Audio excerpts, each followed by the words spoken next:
Hello there, sparkly ones. So today I thought I would do a little cheeky tutorial on how I make these little mesh bags, and they are really handy for all sorts of things. They are nice and roomy, so you can get plenty in there. They're great for whips. Excuse the recycling lorry that's going past my house at the moment. You can get a nice big project if you've got a work in progress in there. You can use them to wash your smalls or any laundry that you want to keep separate. Now, the reason that I'm having to make some extra ones today is that I'm off to Scottish Frocktails next week, and I use these as little packing, well, they're not cubes, are they, but little packing kind of capsules, and then I put each day's outfit in there, and that really helps me out. They are so quick and simple to make. Now, this mesh netting you can get from all sorts of places, but I'll put some links below from where I have bought it in the past. I don't know whether they still do it, but I can definitely have a little look for you. I tend to buy meters and meters of it. It's not very expensive and it just comes in handy. Now, the binding is literally just 2-inch strips. I have just gone through my scrap basket and got any bits that are long enough to do the 2-inch strips. And obviously you can make them any size you want. So if you fold your mesh in half, so if you double the length that you want, then that's the size that you will get. And then again, the only other thing you need is a zip. Now, I have a jar of zips in my sparkly studio that I've just kind of gathered together over the time, and so it's a good reason to use them up. So I've decided to use a green zip today because I think it goes really nicely with my scrap fabric. Yeah, so all you need to do is you need to get your long rectangle of your mesh, and then along one edge you are going to pop your zip right side, so that means the zipper teeth against the outside of your mesh, and then you want to pin or clip along there, and then pop your zipper foot on and sew all the way down there. So my zipper foot is on and I've moved my needle across so it is in line with my zipper teeth, and then I'm just going to sew along. Now, this mesh does sometimes fight a little bit with your machine, but as long as you've got a good needle in, a good sharp needle, you should be fine. Go slow if you need to, it's not a race. Just make sure that you catch everything in and that your zip and your edge of your netting is all lined up. I'm using a stitch length of 2.5. Now, when I get to the end, I'm going to put my needle down and I'm going to undo my zip a little bit, just so that that doesn't get caught up. There we go. So there we have the zip. So we sewed it like that. So if we pull it up, you can see the zip is in, and then we just want to sew another line across here just to keep that from kind of flipping over. Now, if you wanted to, you could use a zigzag stitch, and then that way that would enclose, because we're going to leave this edge raw. So you could just do a little zigzag stitch across here, or you could just do some straight top stitching. I'll leave that up to you. So there you have it. I have stitched that down, and then all you need to do is you kind of fold it in half and do exactly the same on the other side. So when you come to top stitch the other side, of course, you've got a tube. So it might be easier to top stitch to the side by opening the zip. So if you open the zip all the way, then you can get to your top stitching much more easily. So there you have your mesh bag with your zip, and you've got the open sides. So now what you need to do is you need to decide what shape you want for it.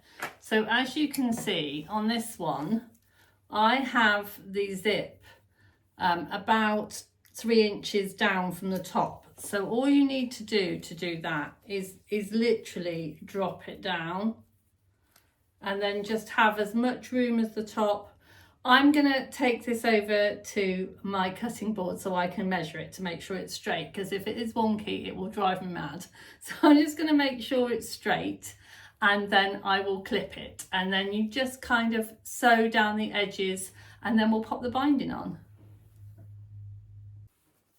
So when I took mine over to my board, I also just trimmed the rest of my netting, so it was just to the edge of the zip, which is great because it just means you can use any size zip and just trim it accordingly.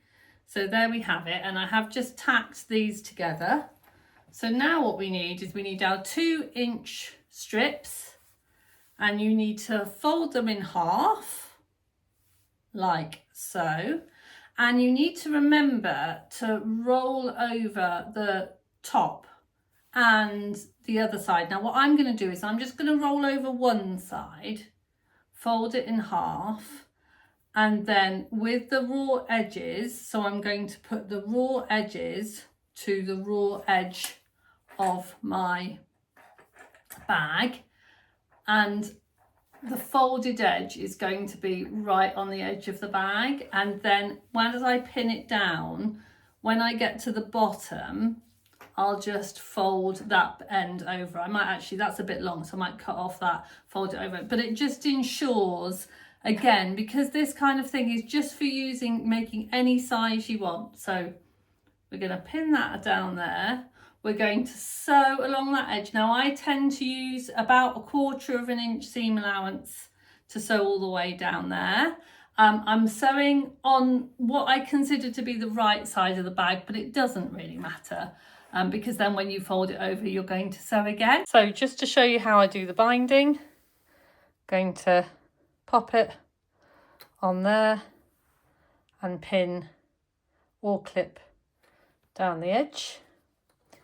And you need to make sure that the edges of the binding and the edges of the bag are all lining up.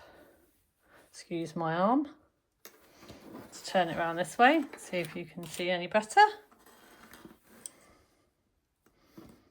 And then you just need to make sure the bit that you've neatly folded in lines up at the top.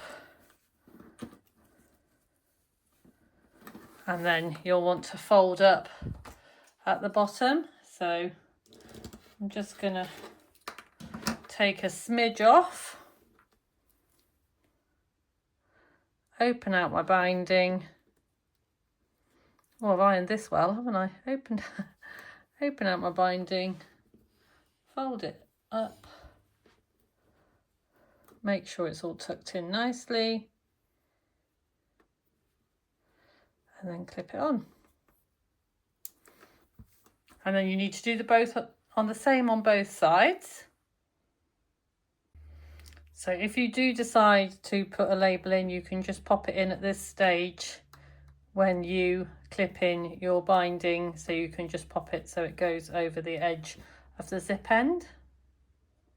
So when you're doing your first run through, if you do have a little metal zipper stop, just be very careful when you're going past that bit. If you're using continuous zipper, then well done you, because you've avoided that problem.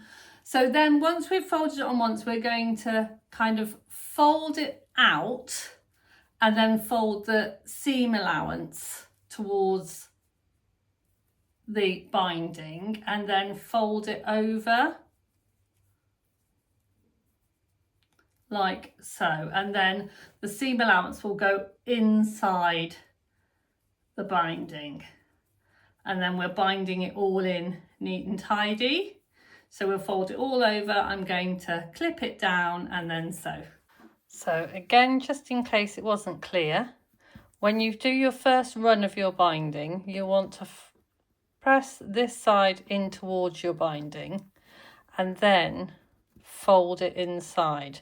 So you've got the same amount on each side, but that the one side is just ever so slightly over the other. That way, when you sew it, you'll catch it in both sides. So once you have done that, I think that looks rather good. There's the other side. You just do exactly the same on the other side. So there we have it. It's all finished, and these really do stand the test of time. I made this one, a couple of years ago, and it's been washed and packed and all sorts, and yeah, it lasts really well. So here is this one. If you want to be super duper fancy, or you're giving it as a gift, you can pop a little handmade label into when you do the binding, and and you're ready to go on holiday or wash your smalls. These little bags, so easy to make, so handy, and will store just about anything. If you love this tutorial, don't forget to give me a like and subscribe for more. You've been watching me, Sam, at So Let's Sparkle for Sam. Don't forget to sparkle. Bye for now.